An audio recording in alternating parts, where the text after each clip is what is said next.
Então, pessoal, boa noite, né? Boa noite a todos. Nós vamos dar continuidade ao nosso conteúdo, tá? Nós vamos falar de fato gerador com algumas particularidades, certo? Logicamente, como nós já tivemos uma conversa ontem e já abordamos todo um retrospecto de nossa disciplina, não preciso frisar novamente a importância dela e principalmente para a formação de vocês como profissionais das ciências contábeis, né? Então, logicamente que não tem como nós deixarmos em segundo plano de compreender que a gente construiu toda uma base, né? Toda uma base de conhecimentos, desde fontes do direito tributário, propriamente dito, e a gente chega na hipótese de incidência, mesmo a gente, hipótese de incidência que está necessariamente vinculada ao fato gerador, né, porque a hipótese de incidência, né, é exatamente a situação que vai validar o fato que vai gerar esse vínculo entre o sujeito ativo e o sujeito passivo e termos, então, a obrigação tributária. Nós falamos de obrigação tributária por uma sequência lógica do conteúdo programático, né? Mas o que a gente precisa compreender é que nós temos que ter, claro, esta hipótese de incidência, certo? O fato gerador, certo? Logicamente, e a obrigação tributária que vincula o sujeito ativo e o sujeito passivo, né? Eu trouxe aqui esse pequeno mapa, né, mental, para que a gente possa visualizar, e quando a gente fala, evidentemente, da hipótese de incidência, é a situação descrita na norma, na lei, né, a situação descrita na lei propriamente dita, tá? Então, eu vou trazer para vocês, e a gente já falou, pelo menos em outros contextos, a título de exemplo, e aí a gente vai ter mais fixo num quadro comparativo que eu vou colocar ao final, né? Então, por exemplo, qual a hipótese de incidência de uma norma, a possibilidade jurídica, a existência no mundo material? Vamos ter como exemplo, e foi o exemplo que nós colocamos aqui para vocês, qual é a possibilidade jurídica? Por exemplo, a propriedade de ser proprietário de um veículo automotor. Então, a propriedade de um veículo automotor é uma possibilidade que poderá levar, evidentemente, a uma cobrança ou não de um imposto, que é o chamado IPVA, que é da competência do Estado. Então, a hipótese de incidência é a propriedade, a existência no normativo legal de ser um proprietário, algo ainda não tocável, ser proprietário de um veículo automotor poderá, evidentemente, levar futuramente a uma cobrança de um tributo. Então, é o dispositivo legal. Então, nós temos aí a hipótese de incidência. Por que eu estou falando de hipótese de incidência novamente? Exatamente porque, a partir da hipótese de incidência, a possibilidade jurídica é que nós vamos ter o fato que vai fazer gerar esse imposto, certo? Esse tributo, esse vínculo entre o sujeito ativo e o sujeito passivo, e necessariamente nós temos aí a obrigação tributária, né? Então, se nós temos aqui ser proprietário de um veículo automotor, qual seria, então, o fato gerador que vai fazer gerar a condição, o momento que vai fazer gerar essa obrigação tributária? Logicamente, quando Luciano é o proprietário desse veículo. Quando eu identifico o sujeito como sendo o responsável, necessariamente, direto ou indireto, que fez gerar esse vínculo, então nós temos, essa é a condição da existência que fez gerar essa obrigação tributária. Então nós temos aí o fato gerador dessa obrigação tributária, né? Então é muito importante essa compreensão da hipótese de incidência, porque é um normativo legal, e para isso a gente construiu todo um embasamento, mesmo conceitual, de fontes, de limitações anteriormente, né? E, logicamente,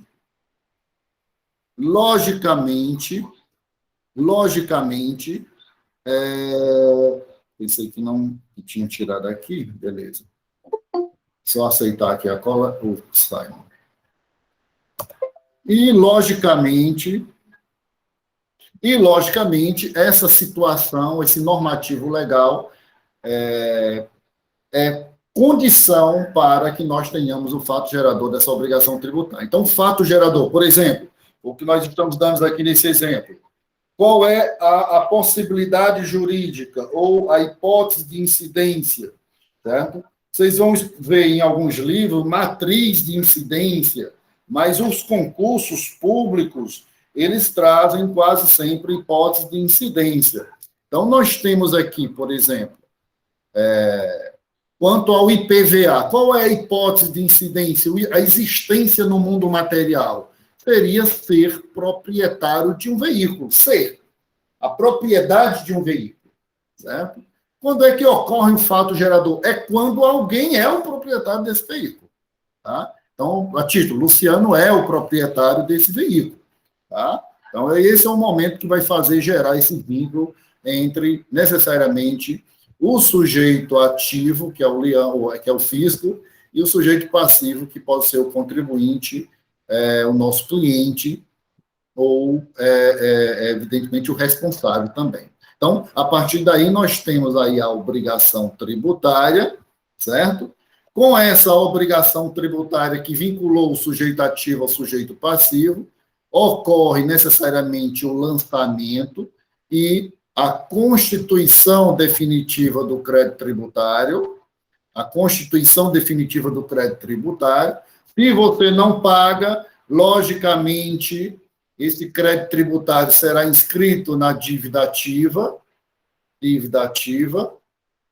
e depois da dívida ativa emite-se uma CDA, certidão de dívida ativa, e, evidentemente, você será executado seguindo os procedimentos de quem? Seguindo os procedimentos da Lei de Execução Fiscal, que eu mostrei para vocês, que traz para nós todas as etapas para que a Fazenda da União, dos estados, do Distrito Federal ou dos municípios possa movimentar a máquina judiciária para ir atrás de recursos financeiros ou bens patrimoniais para pagar esse tributo, propriamente dito. Por isso que eu postei lá para vocês a Lei 6.830 de 80, que trata necessariamente da execução da dívida, evidentemente, da Lei de Execução Fiscal, que segue necessariamente essa etapa que eu falei para vocês. Então, vocês vão ver em alguns livros por aí, professor Maza, professor Sabá, certo? Dentre outros que estão lá no nossa bibliografia complementar, trazendo uma sequência lógica até a execução fiscal, tá? Logicamente que nós estamos analisando e vamos decompor no sentido de aprofundar toda essa linha que nós estamos mostrando aí para vocês, tá? Nós vamos discorrer sobre toda essa linha aí que está para vocês. Mas, em linhas gerais, é isso, no sentido da compreensão, através desse mapa, certo? Da importância da existência no mundo material, que é a hipótese de incidência, certo? Aí nós utilizamos, por exemplo, um outro exemplo, a propriedade de um imóvel. Ser proprietário de um imóvel poderá levar a que determinada pessoa pague o imposto de IPTU, evidentemente, ao município, tá? Então, a propriedade, ser proprietário de um imóvel, esta é a hipótese de incidência. Esta hipótese de incidência, ela necessariamente vai ter que estar prevista numa lei. Numa lei. Necessariamente numa lei. Nós já vimos que lei é uma fonte do direito tributário. Tá?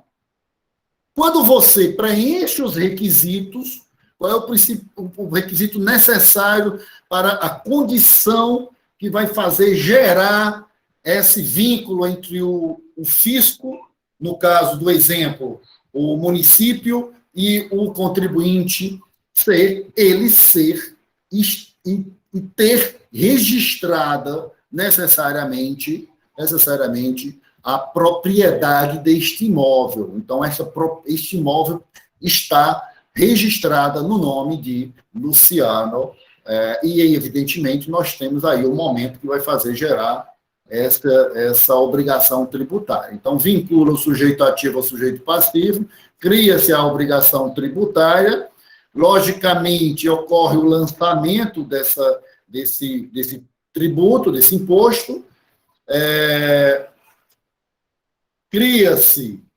constitui-se o crédito tributário. Evidentemente, se você não paga, você é inscrito na dívida ativa, no caso do exemplo do município, dependendo do tipo da competência, pode ser Estado ou União, e se você, depois da dívida ativa, emite-se uma CDA. A CDA, juridicamente, ela é a própria petição, certo? Do jurídico, certo? No caso da Procuradoria do Município ou da PGFN Federal, evidentemente, e por aí vai, certo? Ou da PGE do Estado, Procuradoria-Geral do Estado, certo? Executa-se, entra-se com uma ação de execução fiscal e deverá necessariamente seguir o rito, os procedimentos previstos na Lei 6.830, de 28 de setembro de 1980, que dispõe sobre a cobrança judicial da dívida ativa da Fazenda Pública, União, Estado, Distrito Federal e municípios. Então, nós temos nessa lei todos os procedimentos necessários que trata dessa execução. Extremamente importante essa lei. Ela tem um vínculo direto com as ciências contábeis, com o mundo jurídico, porque sem ela não se consegue, evidentemente, executar toda essa discussão em volta do direito tributário e dos tributos propriamente dito, tá? Dos tributos propriamente dito. Então, analisem, vejam bem a dimensão que toda a nossa disciplina, a parte processual, tá? A parte processual, não estou falando de questões numerárias, etc, tal, certo? Estou falando de tributo propriamente dito, de direito tributário propriamente dito, e dos procedimentos necessários que são executados, que são empreendidos pela Fazenda, logicamente, contra um contribuinte, né? Logicamente que eu falei, doutores e doutoras, de forma bem objetiva, mas no entanto, por suposto, sem embargo, existe uma série de possibilidades jurídicas nesse percurso, desde a hipótese de incidência até a possível execução fiscal, que o nosso contribuinte pode movimentar a máquina administrativa e judicial para, evidentemente, evitar essa cobrança desse tributo, ou pagar menos, ou suspender, evidentemente, a cobrança desse tributo, ou levar a uma extinção desse tributo. Então, o percurso é longo, além de que podemos utilizar esses institutos da suspensão, da extinção e da exclusão tributária, que nós vamos ver detalhadamente mais à frente. Tá? Então, é possível nós movimentarmos essa máquina administrativa e judicial em prol de nosso contribuinte. Então, eu considero muito importante isso para os gestores contábeis, né? Eu gosto, não sei se é porque é meu dia a dia, são 17 anos como advogado, tá? Completei agora, mês passado, 17 anos como advogado, certo? Comecei novinho, ainda sou novinho. Então, eu gosto, evidentemente, de toda essa movimentação, das possibilidades que você pode movimentar a estrutura em prol de alguém, né? É igual, eu tinha uma audiência determinado dia aí, e aí o cliente, e, ó, não dá para adiar essa audiência, né? E aí, por acaso, esse meu cliente, ele se contaminou com a variante do Covid, e aí nem com atestados pedindo o adiamento dessa audiência, porque o meu cliente estava impossibilitado. Questão de dignidade da pessoa humana, questão de justiça, ele não podia, mesmo uma audiência virtual, igual essa aqui que eu estou conversando com vocês, é assim, audiência com o juiz, aqui a gente se vendo todo mundo, né? Logicamente, e eu mencionei, e logicamente que foi deferido pelo magistrado o adiamento da audiência dentro da perfeita legalidade. Estou falando para vocês que tudo é dentro da perfeita legalidade. O que é que o nosso cliente quer? Olha, vamos ver a melhor possibilidade dentro da legalidade, porque eu gostaria disso, e vamos correr atrás dentro dessa legalidade. Vocês estão me entendendo? Então, é assim que funciona na prática. É assim que funciona na prática. Né? Desde que dentro da legalidade, faremos da legalidade o que o nosso cliente assim o deseja. Certo? Cliente feliz, bolso feliz, todo mundo feliz e todo mundo bem. É assim que funciona o sistema. Tá? É assim que funciona. Perfeito? E adentrando, evidentemente, nesse fato gerador, a gente traz aqui uma das possíveis classificações do fato gerador, logicamente, né? Onde nós temos aí, quanto ao momento da possibilidade de sua consolidação, né? Que vai fazer gerar, e aí a gente tem aí a possibilidade, logicamente, que é instantânea, e ocorre de imediato o fato gerador, certo? No momento preciso, o nosso exemplo aqui traz a questão do ICMS, né? A saída da mercadoria é um momento instantâneo que vai vincular o sujeito ativo ao sujeito passivo, logicamente, da obrigação tributária, certo? Nós temos também a possibilidade da existência desse fato gerador ocorrer de forma contínua, ao longo do tempo, tá?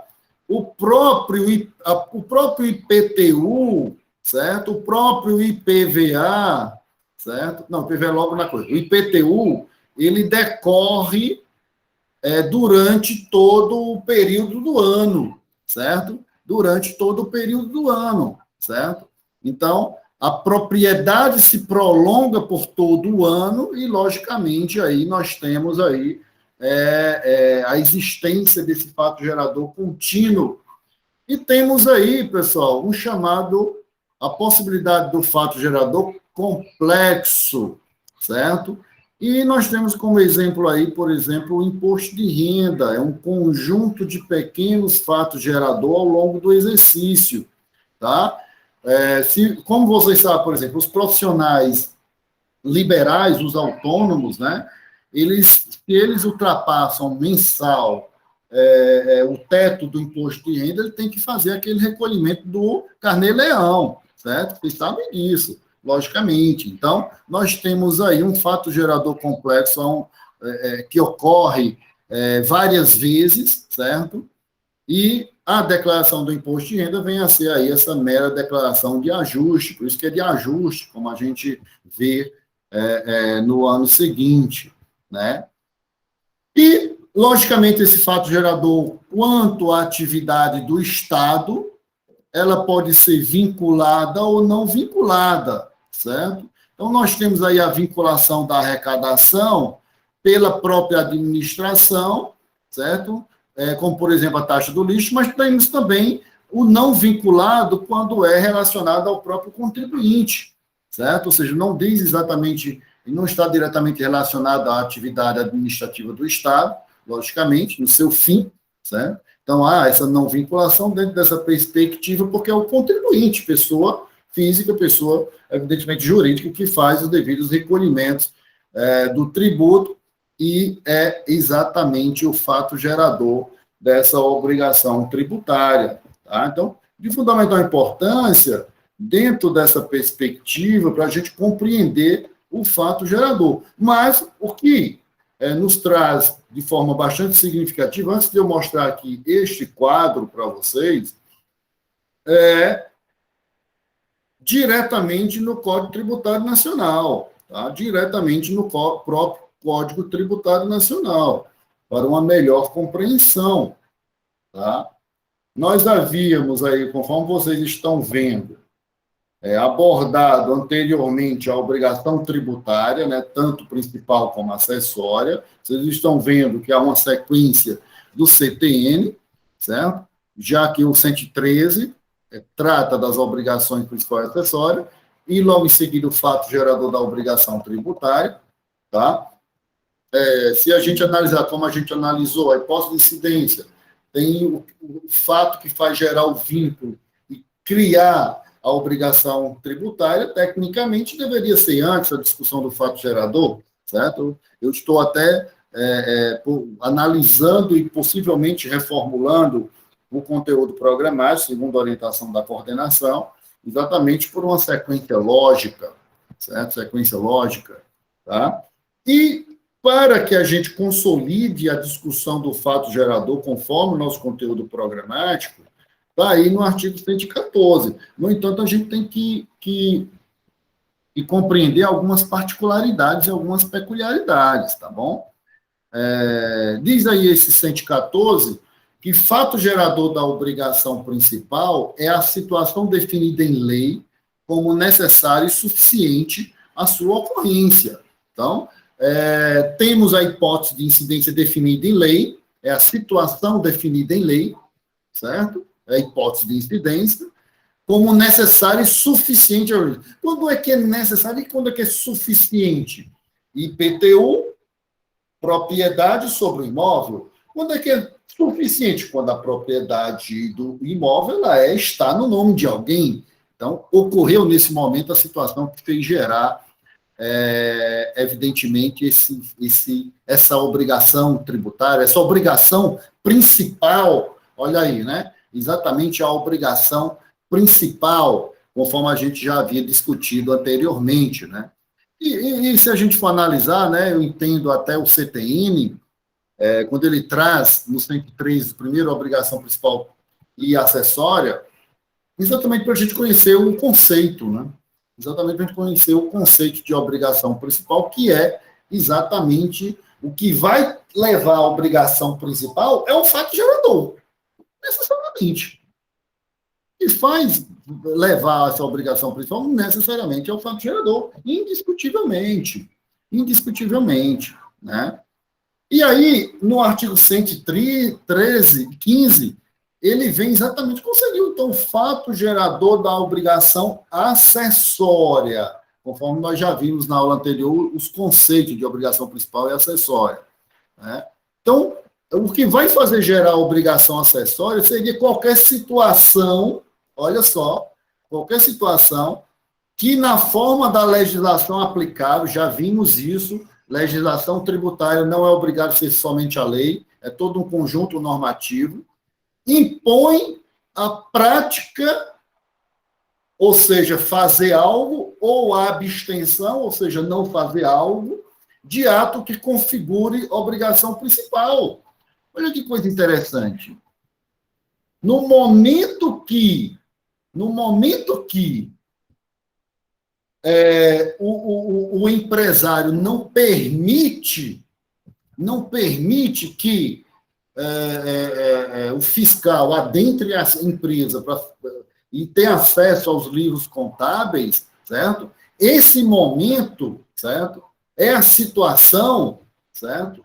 Que ele tinha a obrigação de fazer, de deixar, é que vai fazer gerar essa obrigação acessória, certo? É o fato gerador da obrigação acessória que levará, possivelmente, à aplicação da multa e nós já vimos que penalidade pecuniária, ela será transformada em obrigação principal e aí iniciará o lançamento do crédito tributário e possível execução fiscal que não for paga. Então, esse momento da obrigação acessória é o fato que vai fazer, vai gerar esse vínculo entre o sujeito ativo e o sujeito passivo.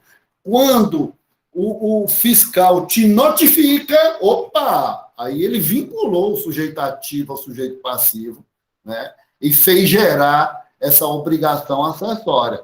Eu já vou pagar o tributo? Calma aí, doutor. É um fato que fez gerar uma obrigação acessória. Você vai se defender, você pode questionar, vai movimentar a máquina administrativa e ou judicial, tá? Para que, quem sabe, não tenhamos uma penalidade, uma multa, porque a multa, nós já vimos, será a penalidade pecuniária, conforme o parágrafo 3º do artigo 113, a obrigação acessória converte-se em obrigação principal relativamente à penalidade pecuniária.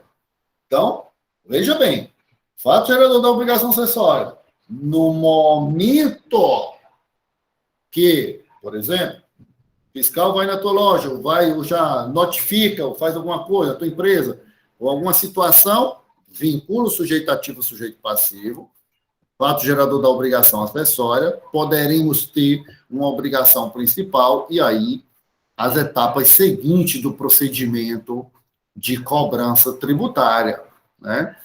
Muito interessante essa nossa percepção, doutor e doutoras. Muito interessante essa nossa percepção, exatamente quando a gente compreende de forma mais aprofundada o início de um possível lançamento que vai constituir o crédito tributário ou não, né?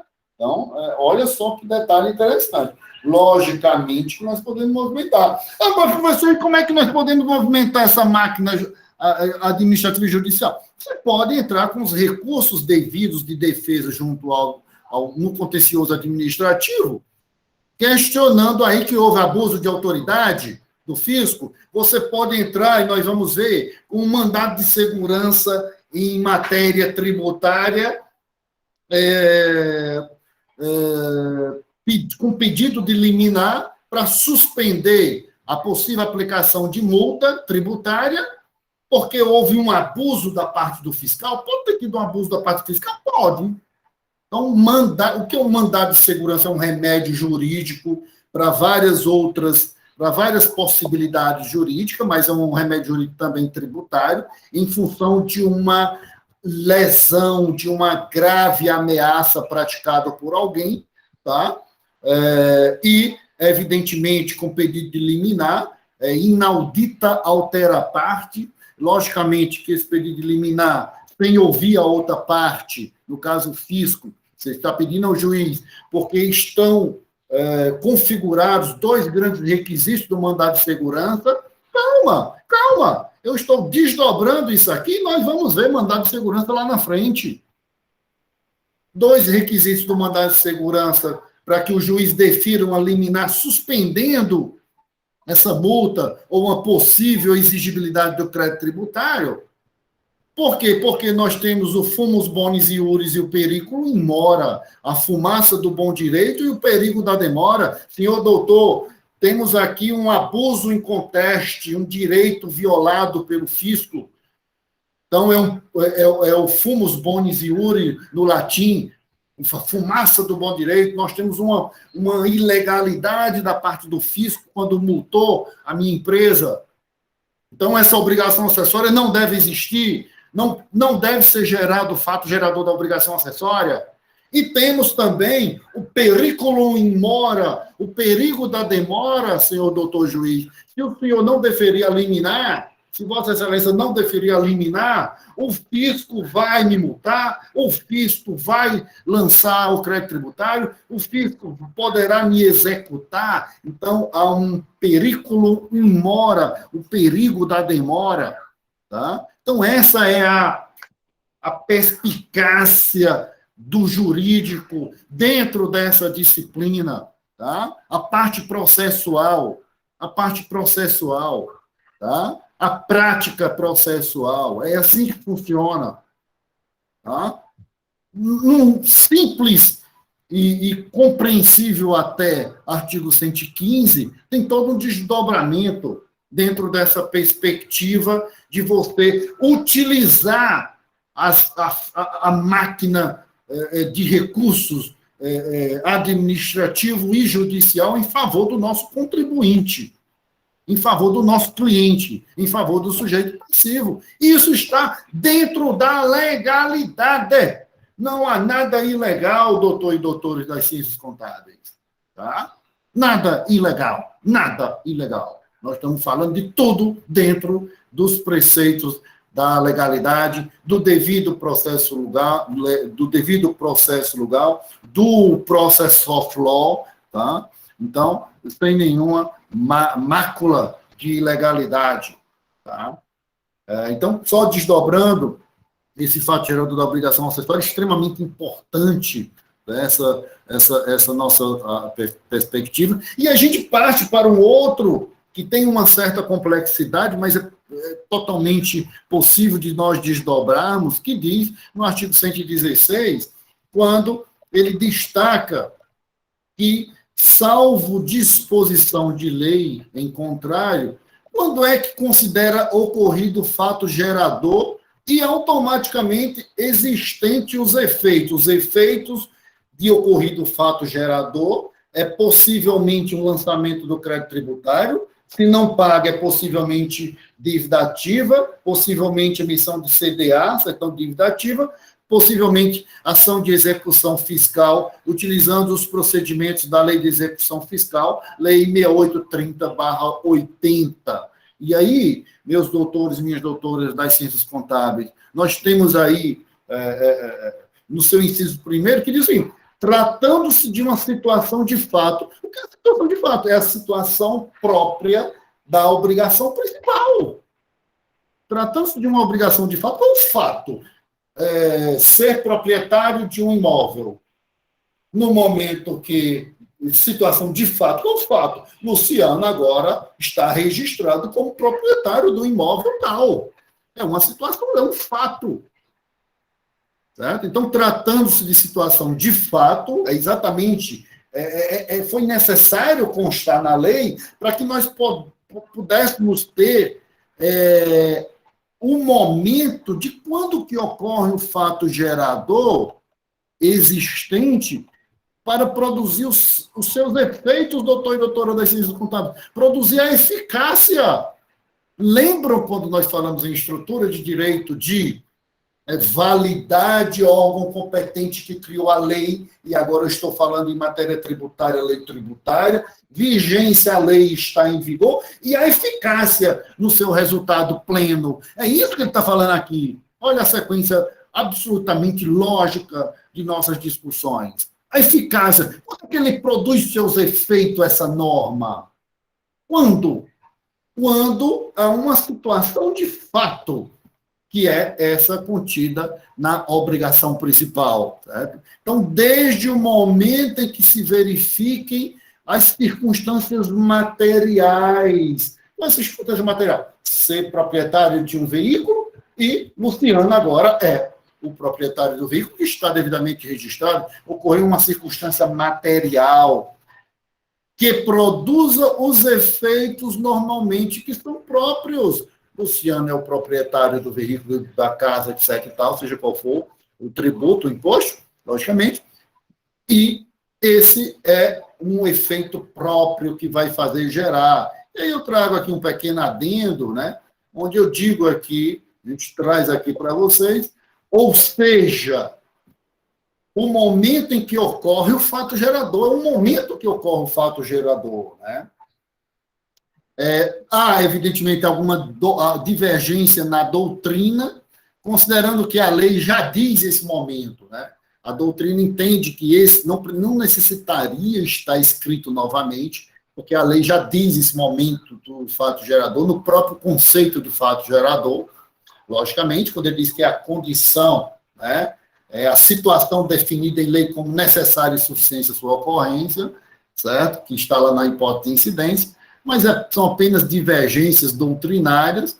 No entanto, podemos ter como exemplo, são vários exemplos que nós podemos utilizar, evidentemente, para o momento, a situação de fato que se consolida. A divergência da doutrina, doutor e doutora das ciências contábeis, é que não necessitaria, logicamente, ter a situação de fato, porque o próprio conceito de fato gerador em si já diz que é o momento definido em lei, a condição necessária, certo? Para a sua existência. Muito interessante isso, muito interessante.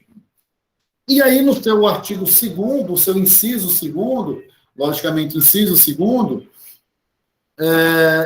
ele traz também como uma outra possibilidade, aí, meus doutores e minhas doutoras das ciências contábeis, é importante nós termos uma atenção bastante redobrada no inciso 2º, tá? Desse artigo 116, que ele diz que, vou repetir o caput, a cabeça do artigo 116, salvo disposição de lei em contrário, considera-se ocorrido o fato gerador e existente os seus efeitos.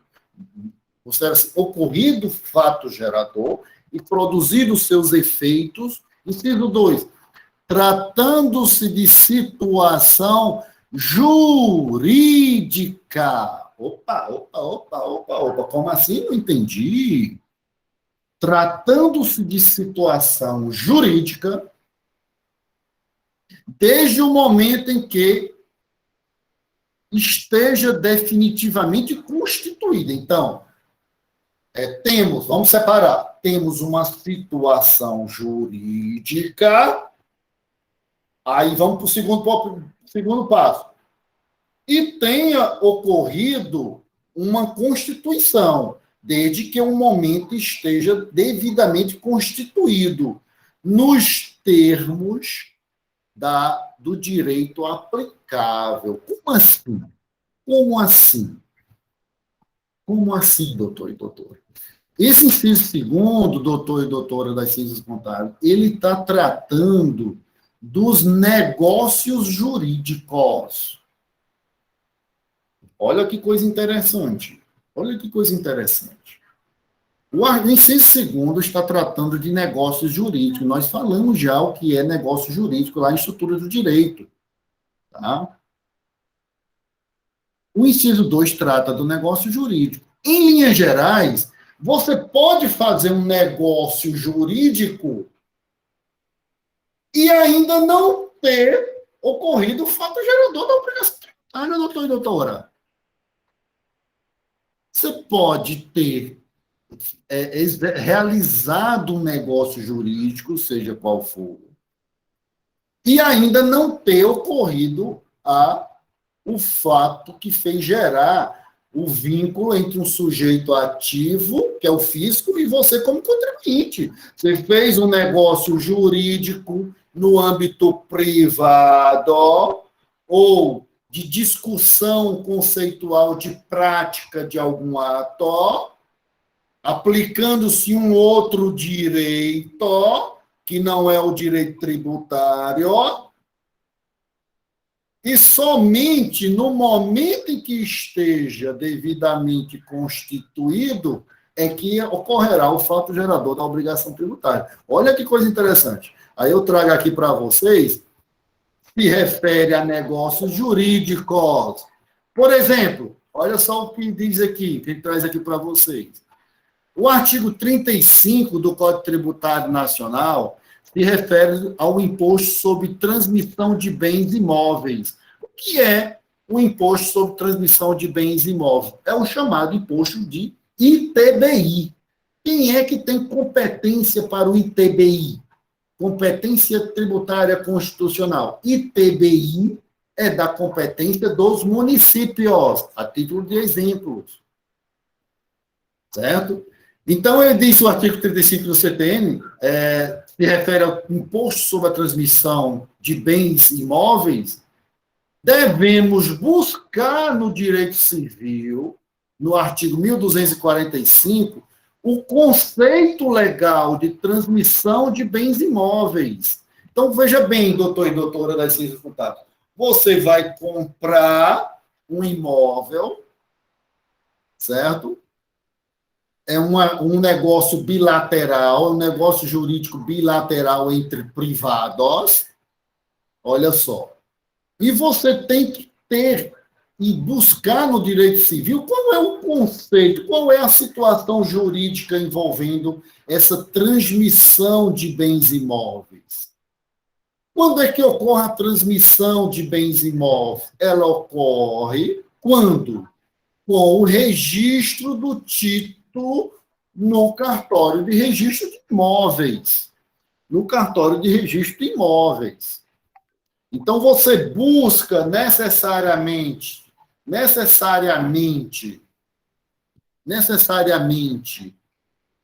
no direito civil, no Código Civil, o conceito, quando é que ocorre a transmissão de um bem? Doutor, a transmissão de um bem, ou seja, só poderá, evidentemente, ocorrer uma possível cobrança tributária depois que eu tiver o conceito disso. Quando é que ocorrerá a transmissão de propriedade de um imóvel de A para B? Quando é que ocorre? Quando ocorrer o registro, a transmissão, o registro sai de A e agora o registro está em B. Esse negócio jurídico, essa situação jurídica, ela se consolida quando há o registro efetivo de propriedade no nome de outrem. Então, ocorreu a transmissão de bens imóveis. Nesse momento é que vai necessariamente incidir o chamado ITBI. Então, nós temos uma situação jurídica, certo? Que, desde o momento em que esteja constituída, com registro, nos termos do direito aplicável. Olha que coisa fantástica, né? E aí, se você analisar para vários outros negócios e possibilidades jurídicas que você pode comprar, efetuar, né? Você pode fazer um contrato de compra e venda de alguma determinada mercadoria ou produto que não incidiu, por exemplo, ainda ICMS, ele pode incidir no momento que ele entra no Estado. Então, você firmou um negócio jurídico, certo? Direito privado, aplica-se as regras do Código Civil, nós já vimos esse negócio jurídico, e somente a situação depois é que vai necessariamente gerar o fato gerador, vai fazer gerar o fato gerador. Olha que coisa interessante, como o legislador é inteligente, né? Que coisa interessante, né? E o parágrafo único aí, ele diz exatamente que o fisco, ele pode desconsiderar, olha só, atos ou negócios jurídicos praticados com a finalidade de dissimular a ocorrência do fato gerador do tributo, ou a natureza dos elementos constitutivos da obrigação tributária, observando-se os procedimentos a serem estabelecidos em lei ordinária. O que está querendo dizer aí, pessoal, a chamada alusão tributária, que a gente vai ver também, que é exatamente um negócio jurídico simulado, entendeu? Para fraudar alguma mercadoria. Como assim, doutor? Olha só, pessoal, olha só. Como é interessante isso aqui. Você tem a empresa no estado do Pernambuco, e tecnicamente vendeu para a empresa você tem uma empresa A no estado do Pernambuco e tem uma empresa B no estado do Ceará, e o produto que tu tinhas na empresa A no estado do Pernambuco, você vendeu para a empresa C no estado do Ceará. Logicamente, vai incidir questões de ordem tributária, ICMS, logicamente. Você pode simular um contrato de que você está apenas mandando alguma mercadoria, alguma coisa, para a sua própria empresa no estado do Ceará. E vai ter, evidentemente, toda uma repercussão tributária em cima disso, certo? Isso é simular um negócio jurídico. Apenas a título de exemplo, bem grosseiro mesmo, né? Mas da possibilidade de você simular uma negociata para reduzir a carga tributária. Isso é ilegal, isso é a chamada alusão tributária, tá? Nós vamos ver nas aulas seguintes. Isso é ilegal, tá? Então, é isso que está dizendo aí esse parágrafo único, muito interessante, né? E o artigo 117, pessoal, ele diz o seguinte: para os efeitos do inciso 2 do artigo anterior, e salvo disposição em contrário, os atos ou negócios jurídicos condicionais reputam-se perfeitos e acabados. Olha só, pessoal. Para os efeitos do inciso 2, ou seja, esse negócio jurídico que nós falamos agora, tá? Os atos ou negócios que forem condicionados, ou seja, você firmou um negócio com alguém e você condicionou a algo, mas eles vão estar devidamente e perfeitamente acabados e, consequentemente, levando ao fato gerador da obrigação tributária, quando? Quando, sendo para os efeitos do inciso 2 do artigo anterior, e salvo disposição de lei em contrário, os atos ou negócios jurídicos condicionais a uma condição no negócio jurídico reputam-se perfeitos e acabados, ou seja, vai fazer gerar a obrigação tributária. O inciso 1, sendo suspensiva a condição desde o momento de seu implemento. Então, esse negócio jurídico que foi condicionado, que você firmou entre duas pessoas, sendo suspensiva a condição, ela vai estar perfeita e acabada desde o momento do seu implemento. Aí eu trouxe aqui um exemplo para vocês. Quando é que nós temos essa condição suspensiva ou cláusula acidental? Por exemplo, pai que promete dar um imóvel é uma condição se o filho passar no vestibular. O pai promete dar um imóvel se o filho passar no vestibular. Há uma condição, sim, há uma condição, certo? Há uma condição. Então, é uma condição suspensiva. Ele só vai dar o imóvel se o filho passar no vestibular. Há uma condição. Somente após a concretização, quando ele passar no vestibular, é que teremos a transmissão, é um negócio jurídico, teremos a transmissão do imóvel, aí vai ter a incidência tributária. Entendam bem, nós estamos falando de uma condição suspensiva de um negócio jurídico, condicionado, e haverá incidência tributária somente quando estiver consolidado, implementado. Por exemplo, o pai promete dar um imóvel ao filho desde que, ou se o filho passar no vestibular. Há uma condição. Somente quando o filho passar no vestibular e houver a transmissão do imóvel, aí ocorrerá a incidência tributária. Essa é a chamada suspensiva condicional, tá? Condição suspensiva, tá?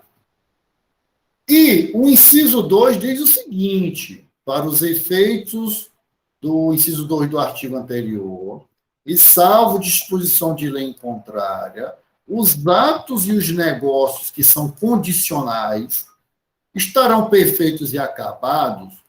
Inciso 2, sendo resolutória a condição desde o momento da prática do ato ou da celebração do negócio.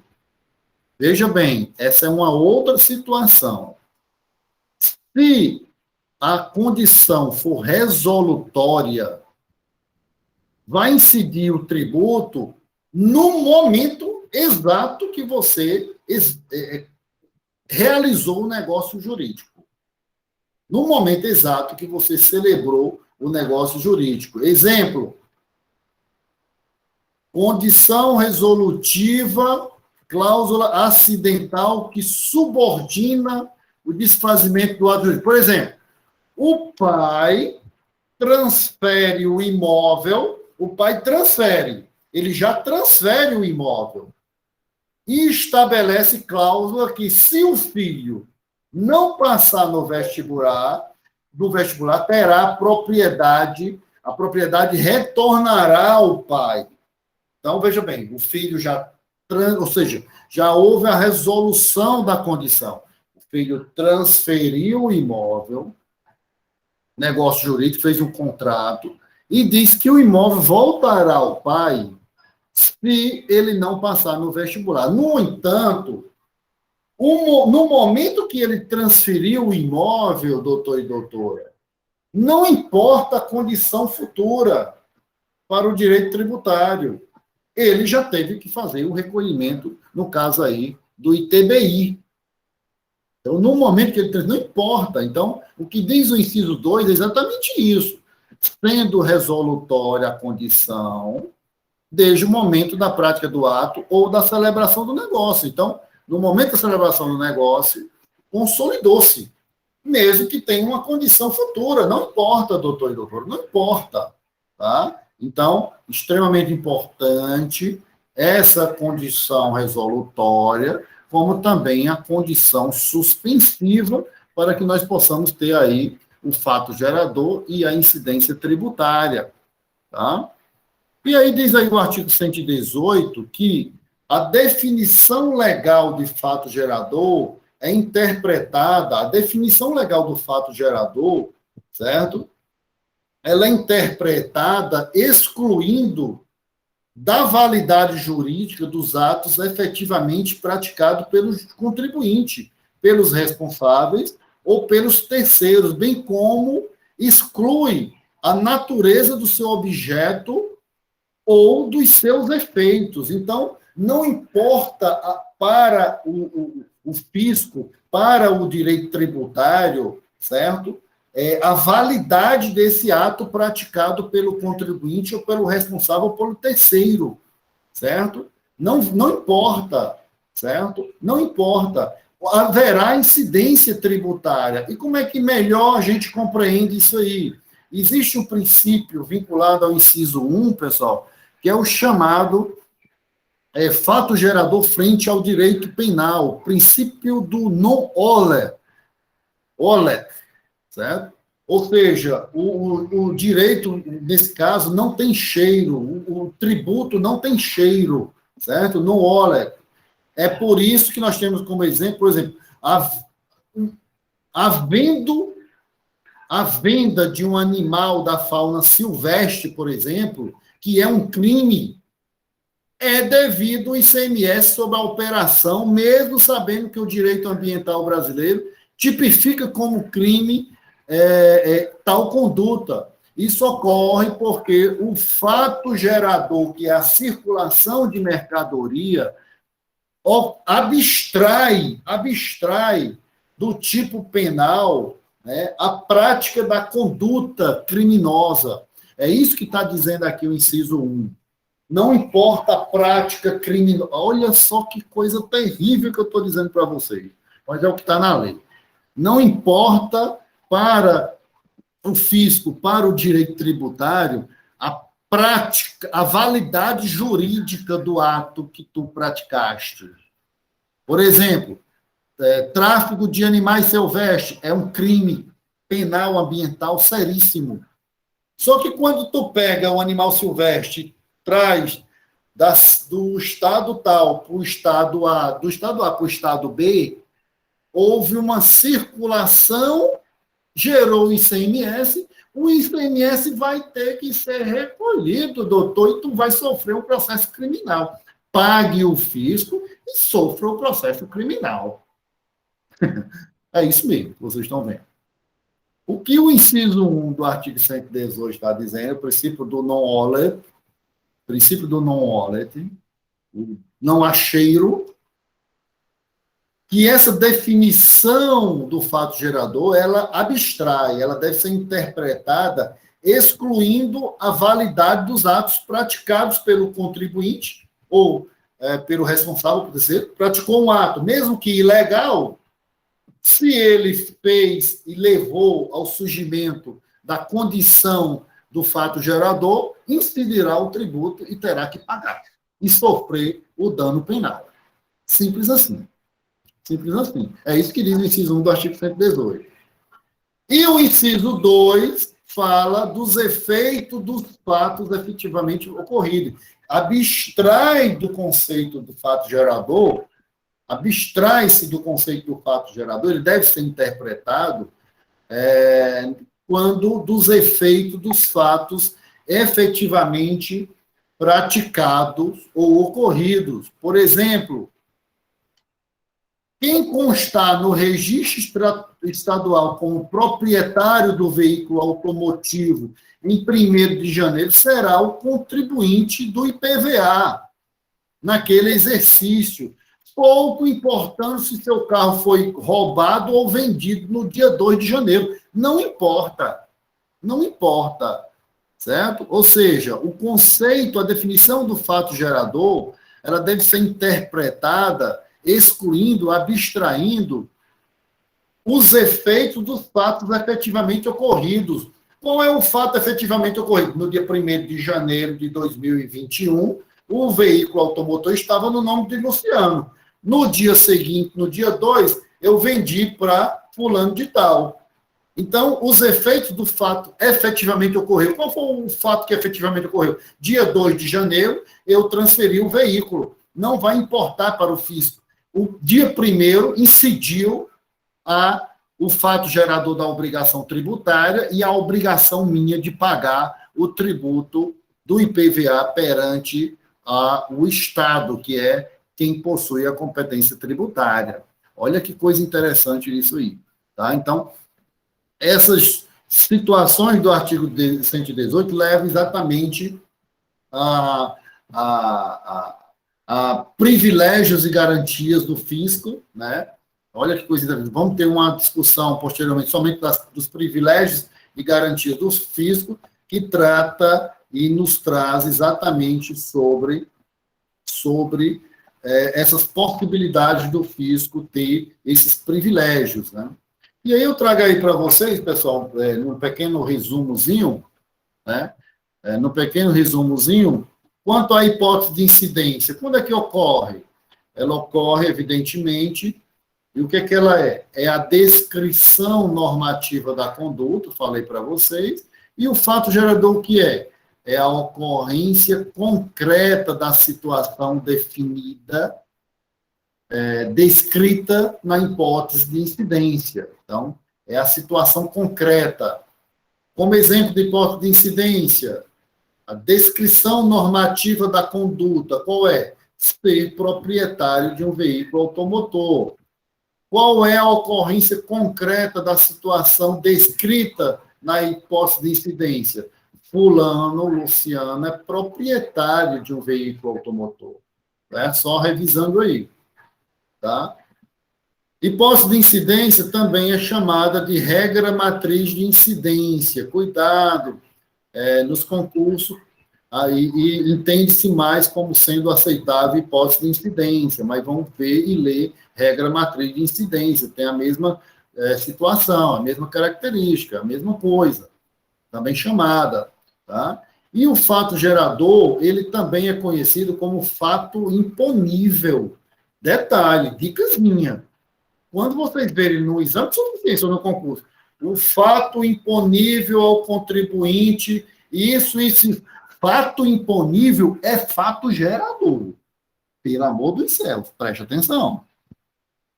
Fato imponível é também fato gerador. Fato imponível é a mesma coisa que fato gerador, tá? E, sob a hipótese de incidência, integra o mundo normativo, certo? A norma lá existente, certo? E o fato gerador pertence ao mundo concreto, no momento que se consolida propriamente dito, certo, pessoal? Pessoal, perguntas sobre o fato gerador da obrigação tributária? Tudo ok por enquanto. Tranquilo, pessoal. Espero que eu tenha sido bem compreensivo sobre esse fato gerador, mas quaisquer outras dúvidas, depois que vocês lerem o material, pergunta no privado do WhatsApp, ou mesmo no grupo. Dei uma revisada na aula que está, na nossa discussão que está gravada, que eu vou colocar no grupo do Zap e também no Unileão Digital. Pessoal, é isso aí, tá? Só parar aqui.